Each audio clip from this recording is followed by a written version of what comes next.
visiting a lot of bookshops.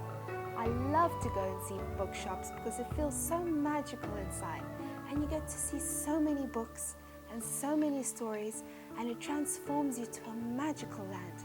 I hope you enjoy reading too, and that you read lots of books over the holidays. Now, the story I have for you today is called Franklin's Flying Bookshop. It is written by Jen Campbell and illustrated by Katie Harnett. I know you're going to enjoy this one if you like stories just as much as I do. Are you ready?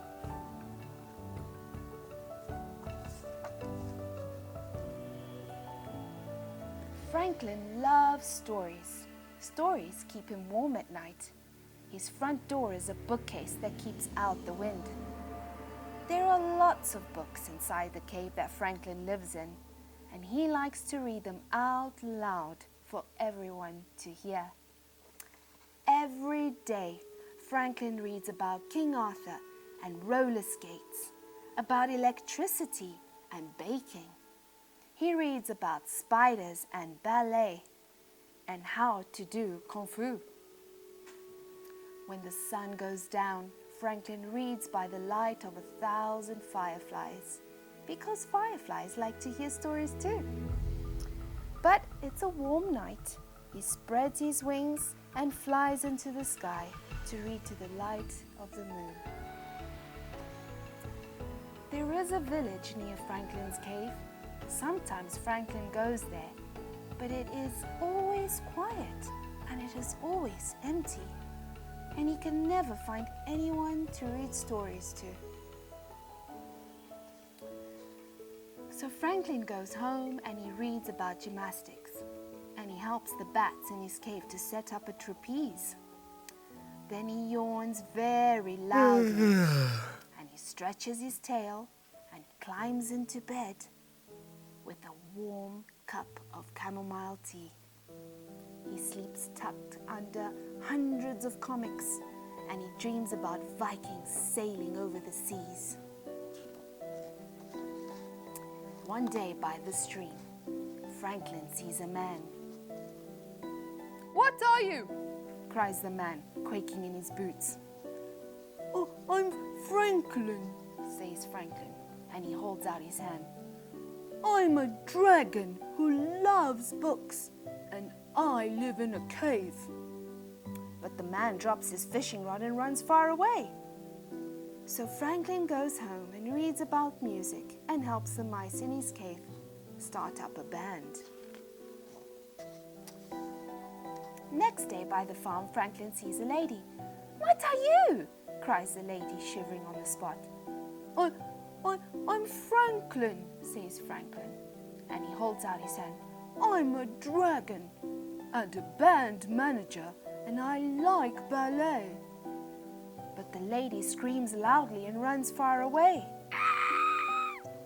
So Franklin trails home and reads about space and helps the fireflies make patterns like the stars in the sky. The next day in the woods, Franklin sees a young girl. She has bright red hair, the same color as the leaves, and she's reading a book sitting under a tree. "Who are you?" asks the girl, jumping up to her feet. I'm Franklin," says Franklin, and he holds out his hand.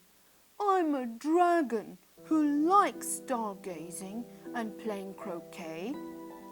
"I love dragons," cries the girl, and she shakes Franklin's hand. "You're in this book that I'm reading about a faraway land." Luna tells Franklin she's read about remote secret islands, about treasure hunts and pirates, about fruit bats and acrobats, and how to be a spy. Franklin tells Luna he's read about sword fighters and fire eaters, about circuses and ant-eaters, about flower arranging and carol singing and making apple pie. Luna and Franklin feel like they are made out of stories. Stories with exciting beginnings, thrilling middles, and very happy ends. Stories about new people and strange places and about making friends. They want to share their favorite books with as many people as they can, so they sit down together and come up with a plan. They hoist bookshelves up high with the help of the mice and tie ropes round and round to make sure they fit tight. They move a sofa, some cake tins, tie comics on with string to make a small loop-sided bookshop between Franklin's wings. Everybody climbs on board. Luna holds her breath, the mice hold each other, the fireflies gasp, and the bats cross their toes. Franklin bends down low and runs as fast as he can. He sprints down the hill and spreads out his wings and takes off into the sunset with the help of the wind. Franklin lands his flying bookshop in the middle of the village. "It's that dragon!" cries the fisherman. "What a monster!" another cries. "His name is Franklin," shouts Luna, a fierce look in her eyes. "We built this bookshop together from the books in his cave. Franklin's kind and he's clever and he is my friend." There is a small silence. Franklin shuffles his feet in the quiet street. "It's nice to meet you," he says as he waves at the crowd, who have stopped in their tracks and are listening now.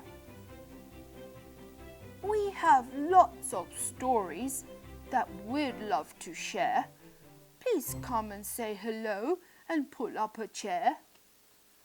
The fireflies light up the shelves. The bats cartwheel along the bookcases. It isn't long before the villagers start taking a look, climbing up onto Franklin to peer at the books. Franklin takes a deep breath as Luna passes out cake, and he tells them stories about scientists and Antarctica and snakes. He whispers tales about dragons and how to make creme brulee, and everyone is listening to what he has to say. "Let's fly," Luna smiles as the fireflies dance and the acrobatic bats show off their kung fu. So they all hold on tight as Franklin takes flight, reading books by the light of the moon.